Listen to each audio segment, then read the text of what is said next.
राधे राधे राधे राधे। जय श्री कृष्णा, जय श्री कृष्णा।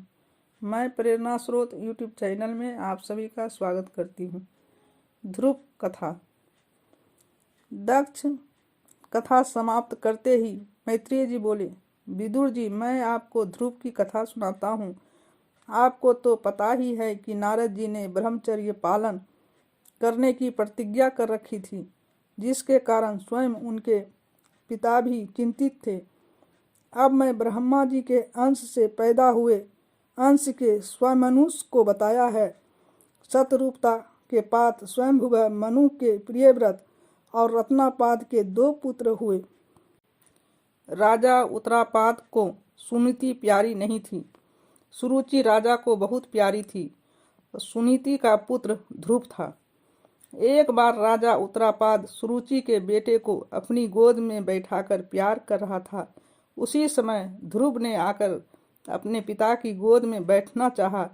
उसी समय सुरुचि ईर्ष्या भरे स्वर में कहने लगी, जाओ, तुम इस योग्य नहीं हो कि मेरे पुत्र के बराबर बैठ सको। सौतेली माँ के इस व्यवहार पर ध्रुव दुखी होकर अपनी माँ के पास जाकर रोते रोते अपने अपमान की बात कहने लगा। माँ बोली, बेटे रो मत।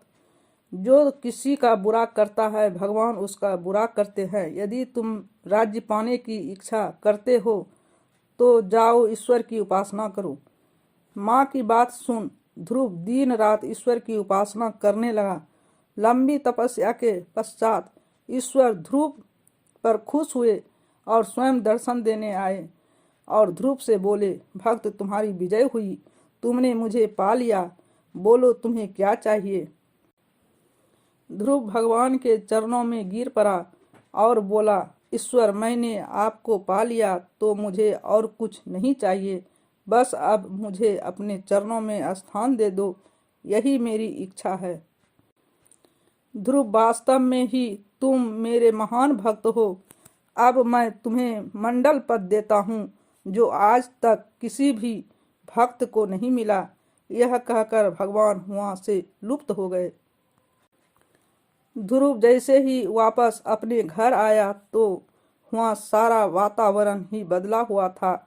उसके पिता ने प्यार से उसे बेटा कहते हुए सीने से लगा लिया और साथ ही यह घोषणा कर दी कि यह सारा राजपाट तुम्हारा है। मैं जंगल में जा रहा हूँ। ध्रुव का युद्ध।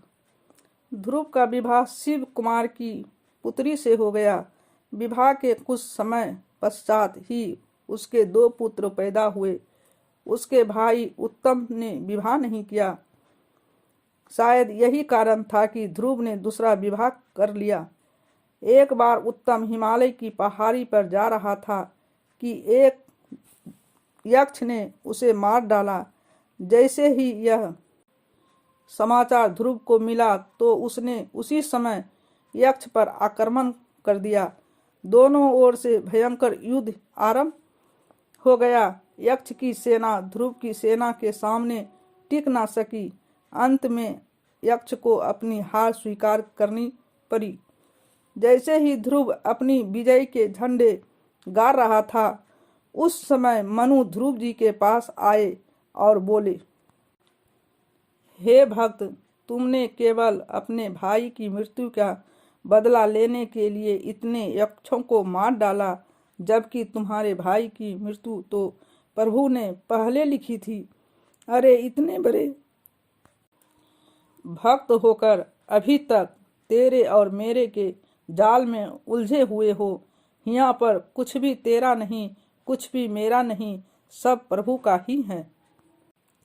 उसी समय ध्रुव ने क्रोध को त्याग अपनी भूल स्वीकार की और मनु से क्षमा मांगी। उसी समय कुबेर जी प्रकट हुए और ध्रुव को आशीर्वाद देते हुए बोले, ध्रुव, अब तुम क्रोध त्याग कर प्रभु के महान भक्त बन गए हो। अब तुम जो चाहो मुझसे मांग लो। कुबेर जी, मुझे केवल इतना ही वरदान दो कि आपसे और प्रभु में मेरा विश्वास बना रहे, मैं सदा भगवान की पूजा करता रहूं।